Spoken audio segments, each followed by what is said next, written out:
You are at a party. The music is loud, the room is packed. You have been standing in the corner for an hour, clinging to your phone like a life raft. Then you take a drink.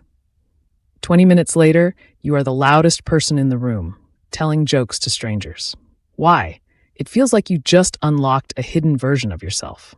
But what if I told you that you did not become more confident? You just turned off your brain's alarm system. To understand this, we have to look at your brain's security guard. It is called the amygdala, a tiny, almond-shaped cluster deep inside your skull. Its only job is to scan for threats. It is the reason you feel that knot in your stomach before a big presentation. It is the reason you hesitate before saying hello to someone you find attractive.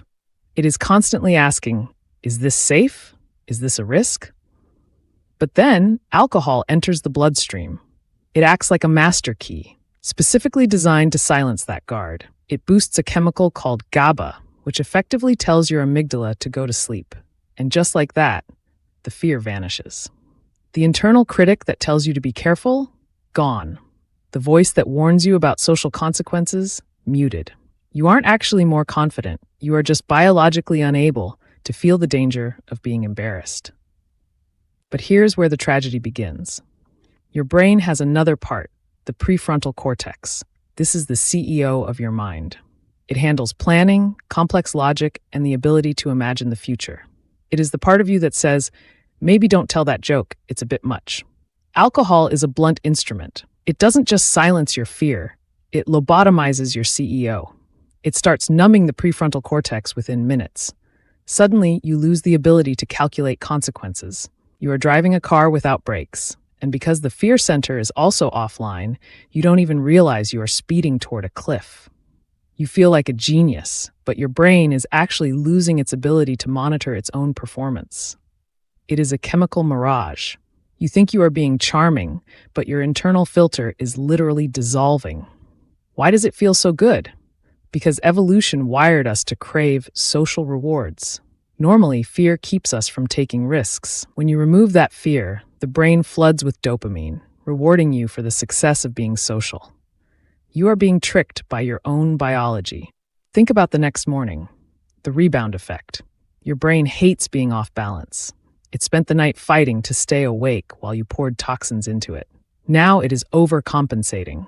Your GABA levels crash. The amygdala, which you silenced, wakes up with a vengeance. It is hungrier for threats than it was before. That is why you feel that crushing, inexplicable anxiety the next day. It is your brain's way of trying to reset the alarm system that you spent all night trying to dismantle. You aren't just paying for the calories. You are paying for the biological debt of ignoring your own survival instincts. It is a cycle of temporary relief followed by a massive, unavoidable correction. You tried to cheat the system, and the system always collects its due. So next time you feel that liquid courage rising, remember, it is not you getting better at socializing. It is just your brain's security system going offline. We are naturally social creatures. We want to be liked. We want to belong. And sometimes the barrier between who we are and who we want to be is just a little bit of fear. But the next time you reach for that glass to find your voice, stop. Ask yourself if you are finding your courage or just losing your filter. True confidence isn't about silencing your brain. It's about learning to speak, even when the alarm is ringing. If you want to understand more about the hidden mechanics of your mind, make sure to subscribe. We dive into the science of why you are the way you are every single week.